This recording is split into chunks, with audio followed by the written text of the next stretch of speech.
Benar Tuhan, bahwa setiap rancangan-Mu adalah rancangan yang indah bagi kami. Setiap rancangan-Mu rancangan yang terbaik bagi kami. Engkau tidak pernah merancangkan kecelakaan, merancangkan Tuhan kerugian bagi kami, tapi Engkau selalu menuntun kami kepada rancangan yang indah. Kalau saat ini Tuhan kami akan diam mendengarkan firman-Mu, kiranya Tuhan yang mengurapi kami semua, mengurapi Tuhan hati, pikiran dan pendengaran kami, supaya kami fokus kepada firman-Mu. Kami fokus Tuhan kepada apa yang Tuhan sampaikan bagi kami, dan kami boleh lakukan dalam hidup kami. Tuhan kiranya berkenan, Tuhan kiranya mengurapi kami semua. Bahkan tempat ini Tuhan kami serahkan ke dalam tangan Tuhan. Tuhan kiranya memberikan kami ketentraman, mulai dari anak-anak sampai orang dewasa, supaya firman-Mu Tuhan tidak begitu berlalu Tuhan, tidak hanya berlalu begitu saja dalam hidup kami, tapi benar-benar mendapatkan tempat dan dapat mengubah, memproses kami semakin hari sesuai dengan kehendak-Mu. Terima kasih Tuhan Yesus, dalam nama-Mu yang kudus kami akan mendengarkan firman-Mu. Haleluya, amin. Shalom. Puji Tuhan. Hari ini kita bersyukur kepada Tuhan atas kemurahan-Nya. Minggu ketiga di bulan kedua ini kita bisa lalui bersama dengan Tuhan. Nah, Bapak Ibu Saudara yang dikasihi Tuhan, renungan kita hari ini adalah judulnya hidup kita diukur, ditakar dan ditimbang. Apakah kita memenuhi syarat? Hidup kita diukur, ditakar dan ditimbang oleh Tuhan. Dan apakah kita memenuhi syarat? Dalam perjalanan iman kita tentu ada goal yang kita harus capai. Ya, tidak hanya sekedar Bapak Ibu Saudara kita menjadi orang percaya atau menjadi orang Kristen yang tidak hanya sekedar kita datang beribadah, atau kita tidak hanya sekedar menjadi orang Kristen, tapi ada goal capaian yang Tuhan mau dalam hidup kita. Ada target yang Tuhan mau dalam kehidupan kita, Bapak Ibu Saudara, sehingga kekristenan kita atau kita menjadi orang percaya adalah orang-orang yang teguh, yang sungguh-sungguh untuk mencapai target itu, untuk mencapai sasaran itu, untuk mencapai ukuran dan patokan yang Tuhan taruhkan dalam kehidupan kita, di dalam kita mengikut Tuhan. Sebagai landasan firman Tuhan, mari kita ambil Alkitab kita buka di dalam kitab Wahyu 11 ayat 1 dan 2. Wahyu pasal 11 ayat 1 dan 2. Wahyu pasal 11 ayat 1 dan 2. Kita sama-sama membaca ayat ini singkat, tidak terlalu panjang. Kita sama-sama membaca pada hitungan yang ketiga. Wahyu pasal 11 ayat 1 dan 2. Kalau sudah dapat semua, sudah dapat? Kan udah punya Alkitab masing-masing ya. Sudah? Kalau sudah dapat 1, 2, 3. Kemudian diberikanlah kepadaku sebatang bulu seperti tongkat pengukur rupanya, dengan kata-kata yang berikut: bangunlah dan ukurlah bait suci Allah dan mezbah dan mereka yang beribadah di dalamnya. Tetapi kecualikanlah pelantaran bait suci yang sebelah luar. Janganlah engkau mengukurnya, karena telah diberikan kepada bangsa-bangsa lain, dan mereka akan menginjak-injak kota suci 42 bulan lamanya. Bapak Ibu Saudara, saya bacakan sekali lagi, katakan firman Tuhan. Kemudian diberikanlah kepadaku sebatang bulu seperti tongkat pengukur rupanya, dengan kata-kata yang berikut: bangunlah dan ukurlah bait suci Allah dan mezbah dan mereka yang beribadah di dalamnya. Tetapi kecualikanlah pelantaran bait suci yang di sebelah luar. Janganlah engkau mengukurnya, karena ia telah diberikan kepada bangsa-bangsa lain, dan mereka akan menginjak-injak kota suci 42 bulan lamanya. Bapak Ibu Saudara, ini adalah kitab Wahyu yang ditulis oleh Yohanes ketika dia sedang di dalam pembuangan, Bapak Ibu Saudara, di Pulau Patmos untuk mempertahankan imannya karena dia benar-benar sungguh-sungguh apapun hukuman, apapun resiko yang dia hadapi, dia tanggung semua demi iman dan keselamatan, dan demi apa yang dia lihat dan dia saksikan mengenai Yesus Kristus.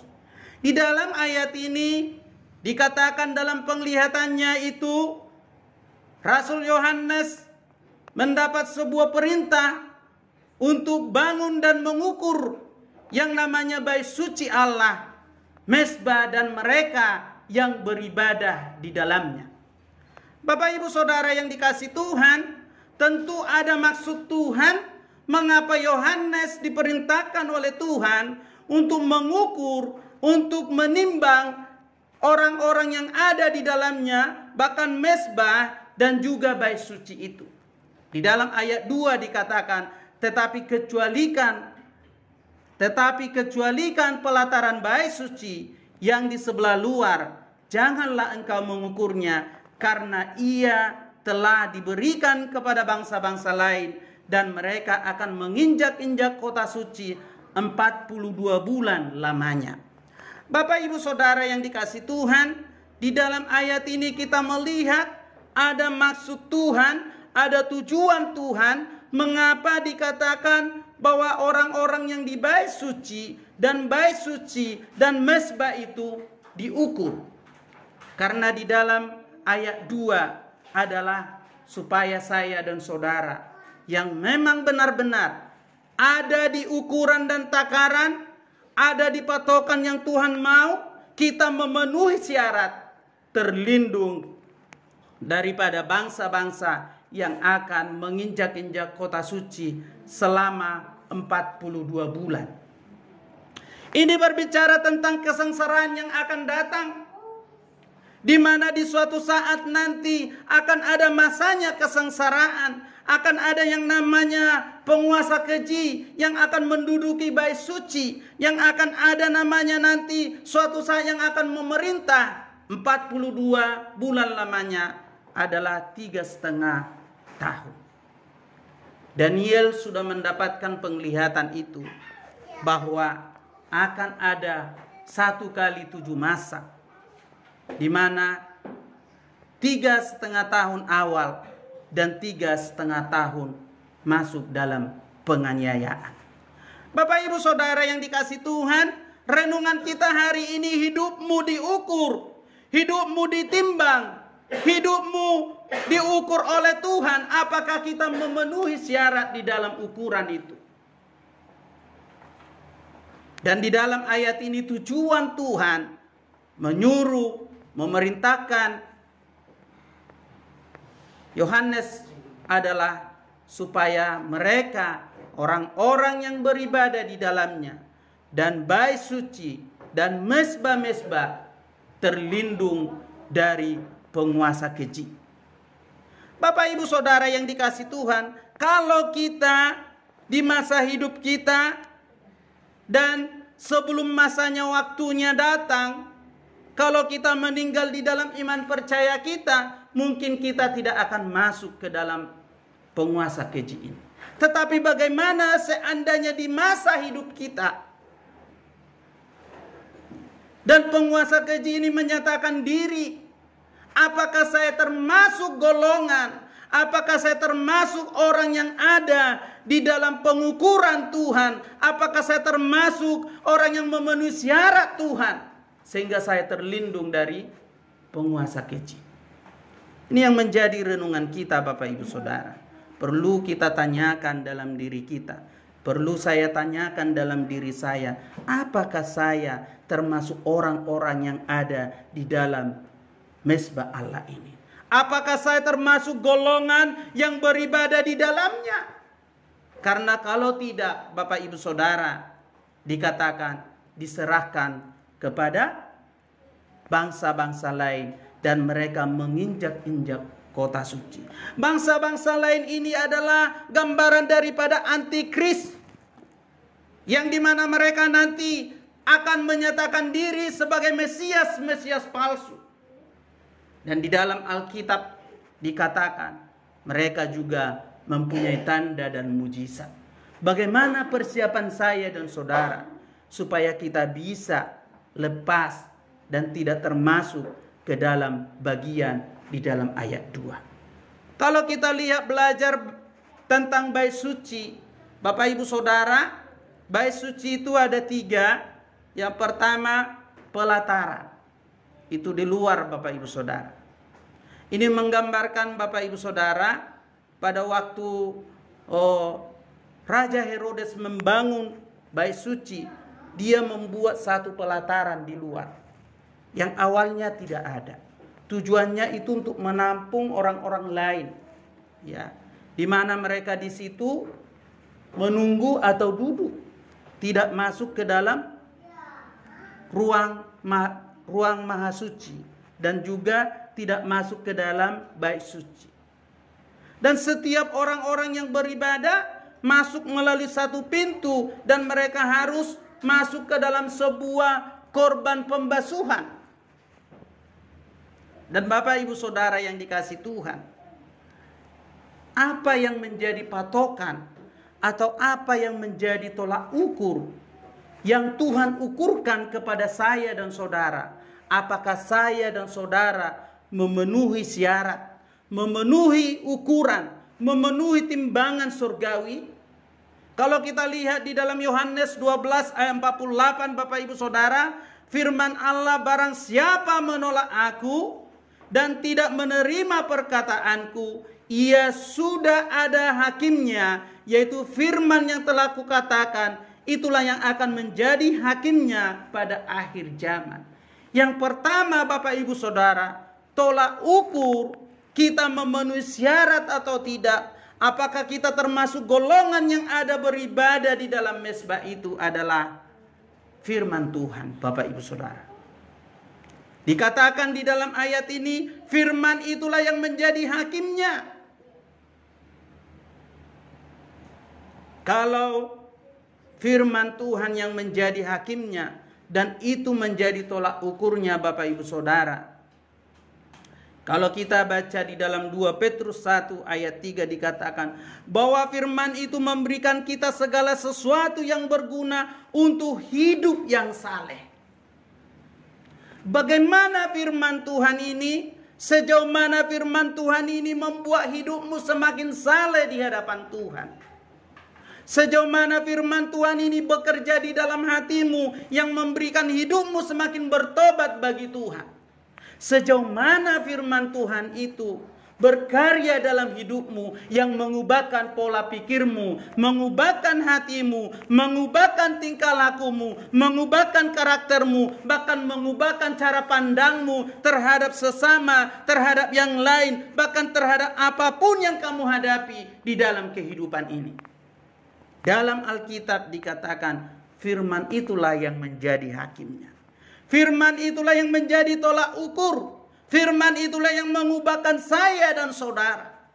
Ketika kita memberikan hati, meresponi firman Tuhan, dan Roh Kudus berkarya Bapak Ibu Saudara di dalam hati saya dan saudara, maka firman itulah yang semakin hari membawa kita kepada hidup yang saleh. Firman Tuhan itulah yang semakin hari yang memampukan kita Bapak Ibu Saudara untuk meninggalkan segala kelemahan kita. Firman Tuhan itulah yang memampukan saya dan saudara untuk bertobat dari masa lalu, dari dosa-dosa yang tak berkenan di hadapan Tuhan.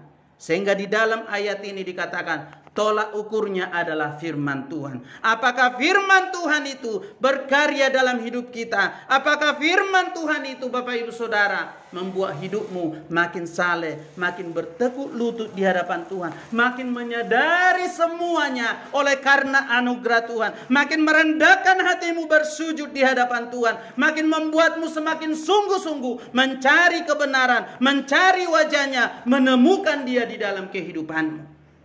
Bapak Ibu Saudara yang dikasih dalam Tuhan Yesus, orang-orang yang ada di dalam persekutuan tadi, orang-orang yang berada di dalam bait suci tadi, yang beribadah di dalamnya, tentu saja akan mendapatkan perlindungan dari Tuhan, dari penguasa keji atau antikris yang 3,5 tahun.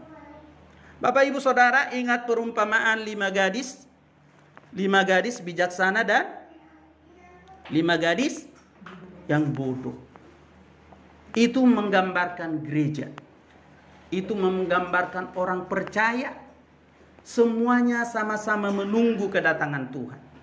Yang bodoh juga menunggu, yang bijaksana juga menunggu.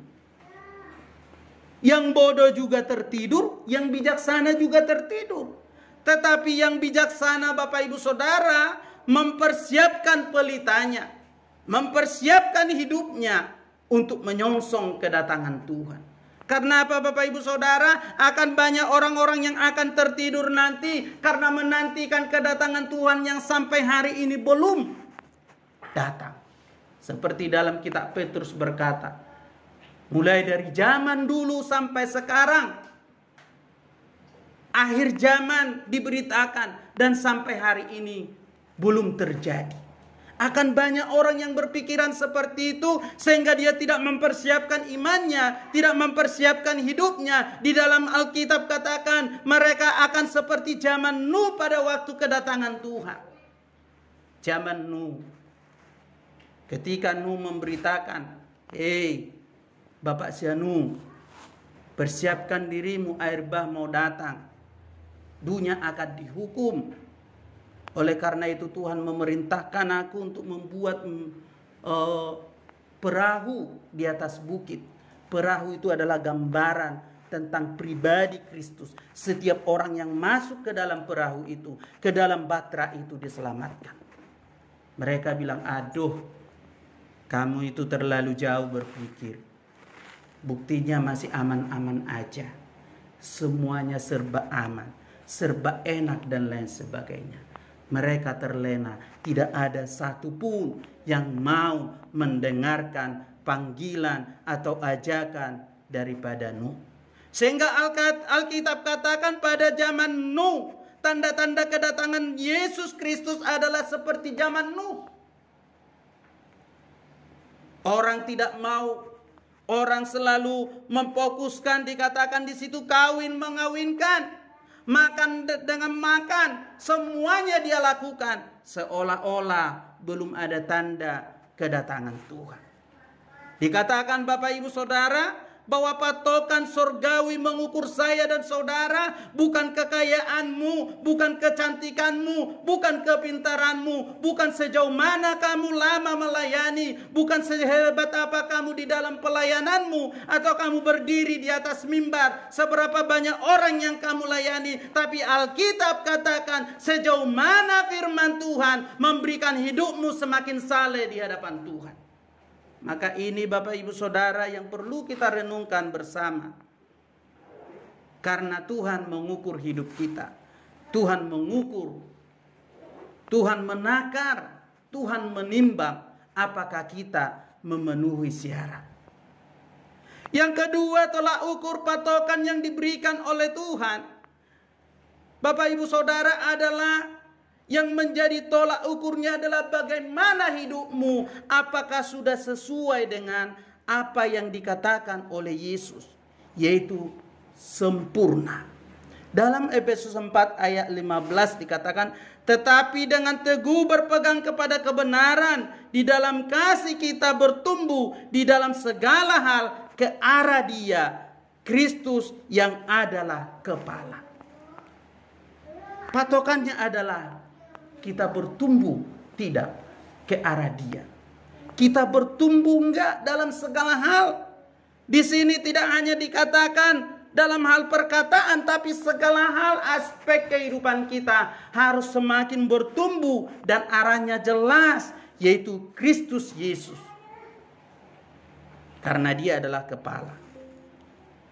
Kita adalah gereja, kita adalah pengantin-pengantinnya. Maka kita harus, Bapak Ibu Saudara, dikatakan bertumbuh di dalam segala hal ke arah Dia, Kristus. Kristus adalah patokan hidup saya dan saudara. Kristus adalah gaya hidup kita, Bapak Ibu Saudara. Kristus adalah yang menjadi contoh bagi saya dan saudara. Dan inilah nantinya yang menjadi patokan atau tolak ukur yang diberikan oleh Yohanes dalam penglihatannya untuk orang-orang yang beribadah di bait Allah. Bapak Ibu Saudara yang dikasih Tuhan, berkat yang kita dapatkan ketika kita ada dan kita termasuk di dalamnya, yaitu perlindungan dari Tuhan. Bagaimana Tuhan melindungi orang-orang yang beribadah itu? Dikatakan di dalam kitab 1 Tesalonika, pada saat penguasa keji, maka nafiri Allah berbunyi, maka saya dan saudara akan dibawa kepada parusia pengangkatan 3,5 tahun, bertemu dengan dia di awan.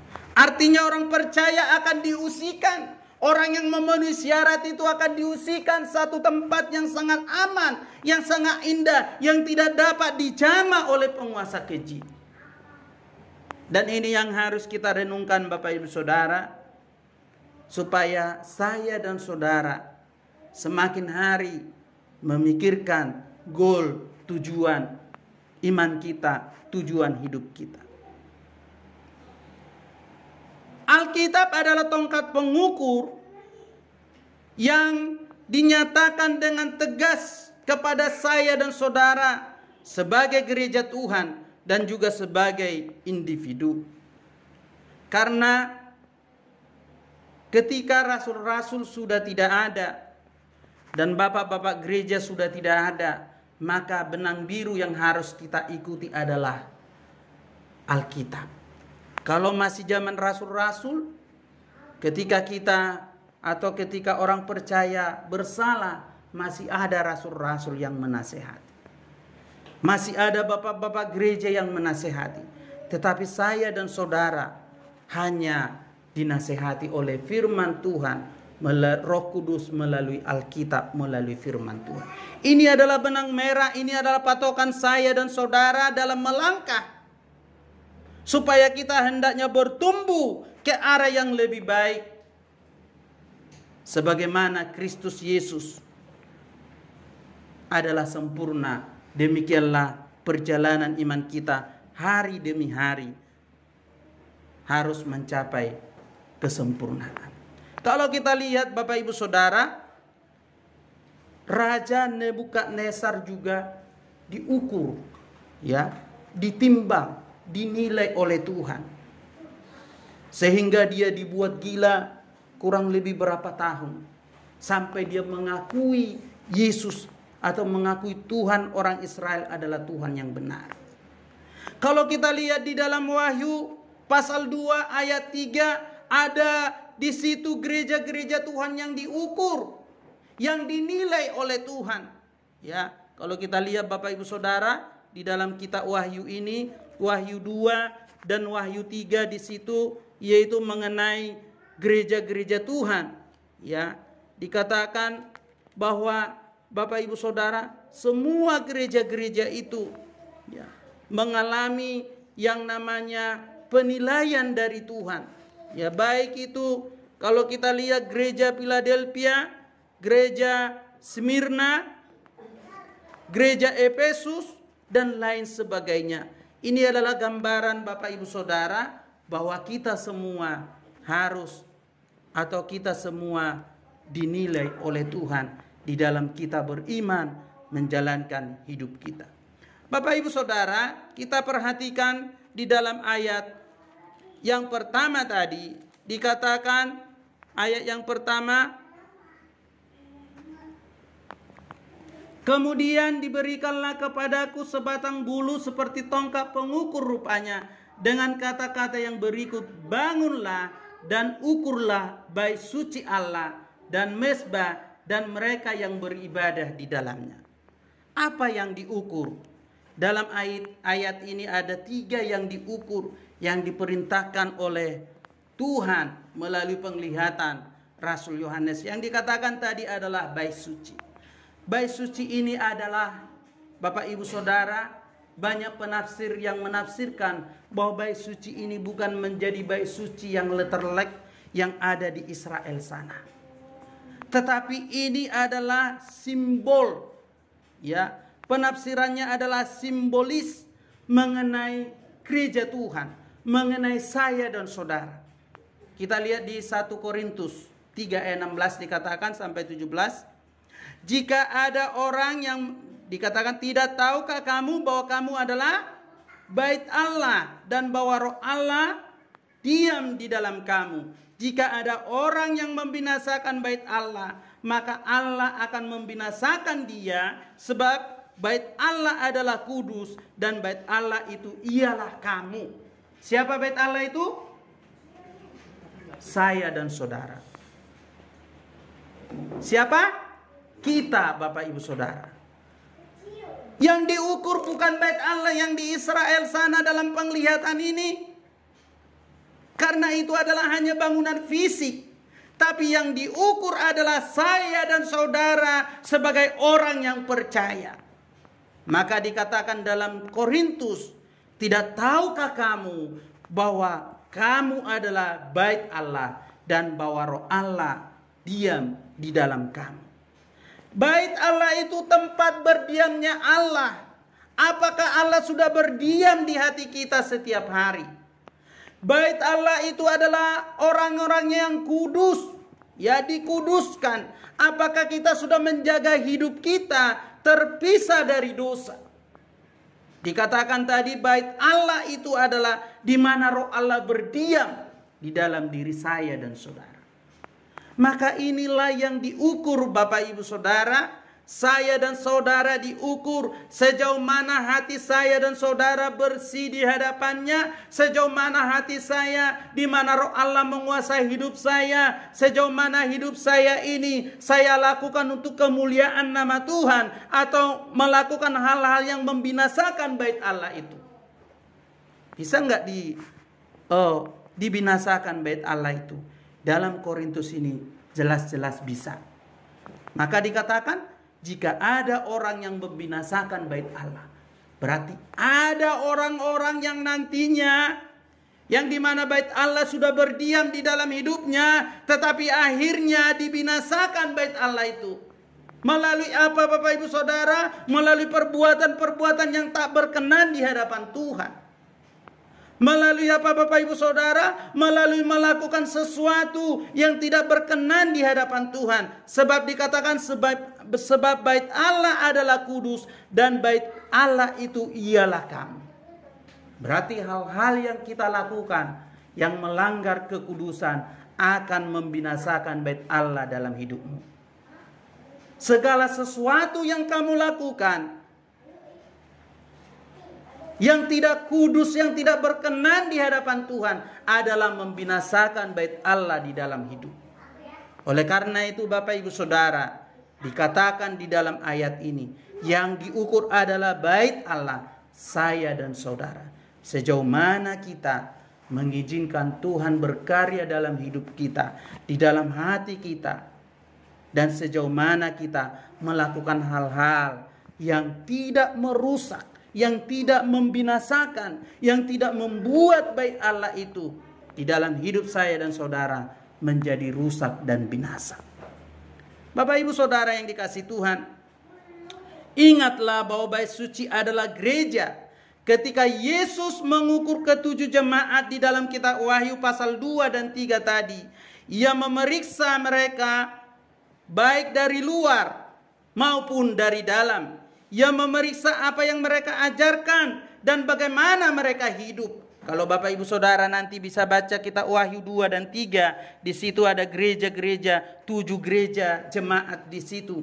Allah memeriksa, Yesus memeriksa mereka baik dari luar maupun dari dalam. Memeriksa ajaran mereka, memeriksa hidup mereka, bagaimana mereka hidup. Tidak ada jemaat yang sempurna, tetapi masing-masing jemaat harus berusaha mendekat sedekat mungkin kepada standar ilahi. Saya dan saudara harus berusaha sedekat mungkin sampai kita memenuhi standar ilahi. Apa standarnya tadi? Firman Tuhan. Apa standar hidupnya tadi? Yesus Kristus. Inilah standar kita Bapak Ibu Saudara. Inilah yang menjadi goal dan tujuan saya dan saudara. Semakin hari semakin cinta Yesus. Semakin hari semakin percaya Yesus. Semakin hari hidupnya semakin diubahkan sama seperti Yesus. Bukan semakin hari Bapak Ibu Saudara Kristen, tapi hidup semakin belangsat. Semakin hari kita sebagai orang Kristen, tapi hidup kita semakin gak karuan, semakin tidak terpimpin, semakin semaunya, semakin sesukanya. Inilah hal-hal yang dapat membinasakan bait suci di dalam diri saya dan saudara. Yang kedua adalah Bapak Ibu Saudara, yang diukur adalah ibadah di bait suci, mezbah. Mezbah itu adalah tempat mempersembahkan kurban.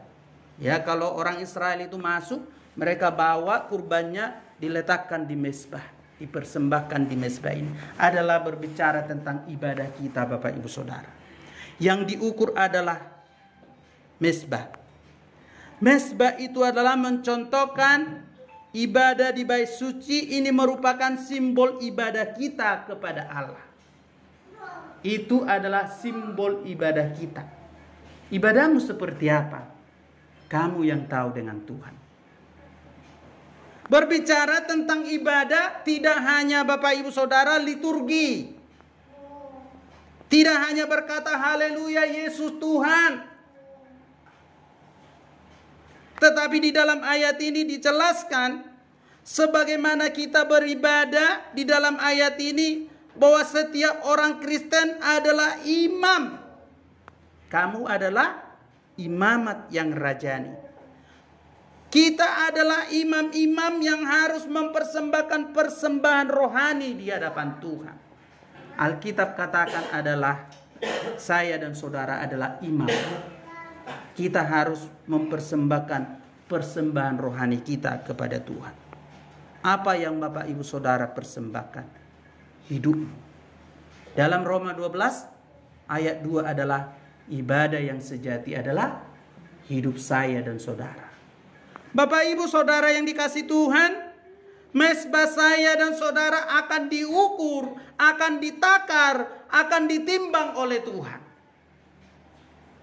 Adakah hati kita ketika kita beribadah, benar-benar hati kita ada di dalam ibadah? Tidak sedikit Bapak Ibu Saudara, seseorang boleh datang beribadah, tapi hati dan pikirannya sesungguhnya menjauh daripada Tuhan.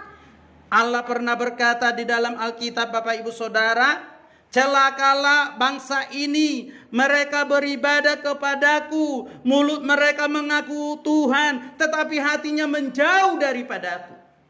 Artinya ketika saya dan saudara datang beribadah, baik beribadah secara pribadi, beribadah di dalam jemaat, beribadah di dalam gereja, di dalam hal apapun. Ketika kita katakan aku mau beribadah, maka fokuskan hatimu dan pikiranmu di dalam ibadahmu itu. Karena ketika saya mengatakan haleluya puji Tuhan, tapi hati saya kemana-mana, pikiran saya kemana-mana, itu adalah membuat saya menjadi celaka. Bukan memuliakan nama Tuhan. Karena Alkitab katakan, celakalah bangsa ini. Mereka memuliakan aku, menyebut namaku, tapi hatinya menjauh daripadaku. Mereka melakukan ibadah mereka oleh peraturan manusia. Tuhan tidak mau kita beribadah oleh karena liturgi, oleh karena aturan-aturan. Tetapi adakah hati yang benar-benar kita persembahkan kepada Tuhan? Adakah hati yang benar-benar kita bawa kepada Tuhan? Di dalam Ibrani 13 ayat 15 dikatakan, sebab itu marilah kita oleh Dia senantiasa mempersembahkan korban syukur kepada Allah, yaitu ucapan bibir yang memuliakan namanya. Bapak Ibu Saudara sudah paham, sudah mengerti seperti apa ucapan syukur yang memuliakan namanya. Artinya adalah ketika kita beribadah, hati dan bibir kita sepakat sama-sama. Hati dan pikiran kita sepakat sama-sama memuliakan nama Tuhan. Oleh karena itulah Yesus berkata, tidak semua orang yang berseru-seru Tuhan, Tuhan akan diselamatkan. Bahkan Yesus katakan ketika engkau beribadah, kamu teringat akan kesalahanmu kepada orang lain, tinggalkan ibadahmu, berdamailah kepada Dia. Karena apa? Ketika saya katakan Bapak Ibu Saudara, Tuhan Yesus engkau baik, maka Bapak Ibu Saudara, hatimu tertuduh, hatimu mungkin diingatkan oleh Roh Kudus, maka itulah ibadah yang sesungguhnya. Bapak Ibu Saudara yang dikasihi Tuhan, Yesus berkata di dalam Yohanes 4 ayat 24, Allah itu roh dan barang siapa menyembah Dia harus menyembahnya dalam roh dan kebenaran. Bapak Ibu Saudara, kita beribadah kepada Tuhan, menyembahnya di dalam roh dan kebenaran. Bukan berarti kalau menyembah dalam roh maka harus berbahasa roh. Bukan Bapak Ibu Saudara. Tetapi dalam roh itu adalah mencakup cara kita menyembah Dia. Bagaimana menyembah Tuhan yang benar? Maka kata penyembahan itu adalah dari bahasa Yunani proskeneo. Proskeneo itu adalah mencium kakinya. Itu adalah gambaran ketika saya dan saudara datang kepada Tuhan, bagaimana kita mencium Dia, memberikan hormat, memberikan kemuliaan kepadanya. Seringkali kita tidak sadar, kita berkata kita menyembah Tuhan, tetapi rasa hormat, rasa syukur tidak kita tunjukkan melalui sikap hati kita. Banyak orang yang menyembah hari-hari ini, tapi hidupnya angkuh. Banyak orang hari-hari ini menyembah Tuhan, tapi hidupnya sombong. Tapi dalam ayat ini dikatakan, barang siapa menyembahnya harus menyembah di dalam roh dan kebenaran. Ada hati yang benar-benar menghormati kemuliaannya. Ada hati yang benar-benar menghargai pengorbanannya dalam hidupmu. Ada hati yang benar-benar menyadari betul bahwa sesungguhnya hidup kita ini adalah oleh karena Dia, dari Dia, dan untuk Dia. Maka Bapak Ibu Saudara yang dikasihi Tuhan, Yesus berkata, barang siapa menyembah Dia, menyembah di dalam roh dan kebenaran. Dalam roh itu mencakup cara kita menyembah Dia. Sedangkan kebenaran adalah mencakup bagaimana tingkah laku kita. Sekalipun kita Bapak Ibu Saudara dalam gereja, kita kelihatannya kudus, tapi hari-hari kita, hidup kita tidak benar, maka penyembahan saya dan saudara bukanlah penyembahan yang benar di hadapan Tuhan. Ketika hidup saya Bapak Ibu Saudara di dalam gereja sungguh-sungguh mengangkat Tuhan, mengangkat tangan dan meneteskan air mata berdoa, tapi kita keluar dari gereja, hidup kita bagaikan kuda liar yang tidak bisa dipimpin, yang tidak taat dengan aturan, yang semaunya kita, maka ibadah kita sesungguhnya adalah ibadah yang tidak berkenan di hadapan Tuhan. Maka dikatakan di dalam Yohanes 4 tadi ayat 24, menyembah di dalam roh dan kebenaran. Kebenaran adalah menjadi buah saya dan saudara, bahwa kita adalah orang-orang yang benar di hadapan Tuhan.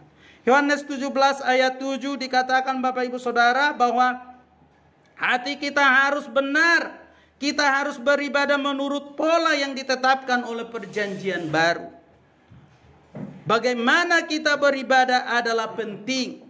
Bagaimana saudara beribadah itu sangat penting. Allah memegang tongkat pengukur bagi tindakan dan hati kita ketika kita beribadah.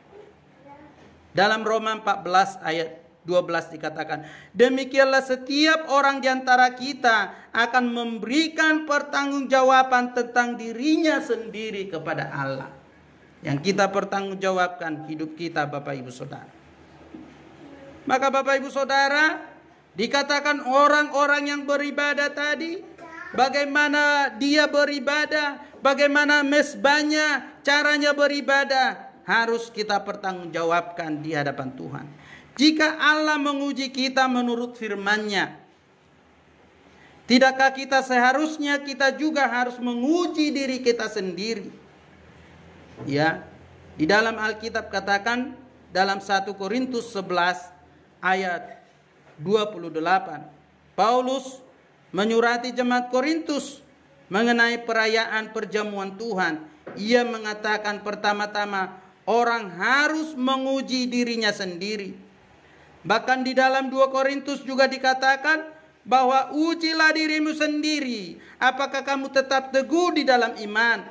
Lalu ia menambahkan bahwa Yesus Kristus adalah di dalam diri kamu, Sebab jika tidak demikian, kamu tidak tahan uji.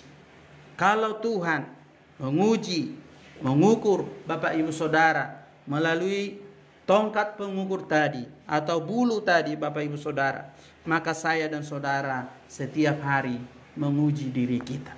Apakah kita benar-benar masih di dalam iman? Apakah kita benar-benar di dalam hidup kita Yesus Kristus masih bertata? Apakah kita dalam hidup kita benar-benar kita memuliakan namanya? Jika Allah mengukur baik itu pengajaran, maka perlu kita memeriksa keyakinan ajaran diri kita. Maka kita harus mengukur juga Bapak Ibu Saudara kehidupan saya dan saudara bagaimana di hadapan Tuhan. Dikatakan tadi di dalam Wahyu, kemudian diberikanlah kepadaku sebatang bulu seperti tongkat pengukur rupanya, dengan kata-kata yang berikut, bangunlah dan ukurlah bait suci Allah dan mezbah ya mereka yang beribadah di dalamnya. Semoga Bapak Ibu Saudara, ketika Tuhan mengukur, menakar, menimbang, saya dan saudara adalah termasuk orang-orang yang beribadah di dalamnya. Saya dan saudara adalah termasuk orang-orang yang memenuhi syarat, memenuhi standar dalam. Kita nyanyikan pujian ini.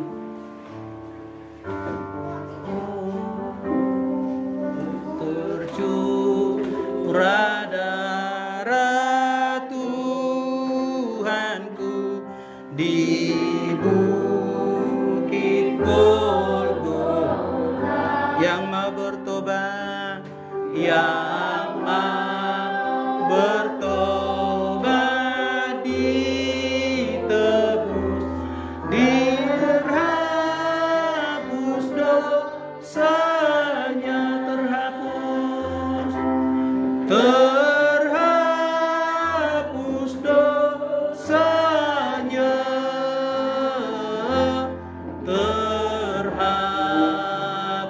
dosanya, yang mau bertobat, yang mau bertobat ditebus, terhapus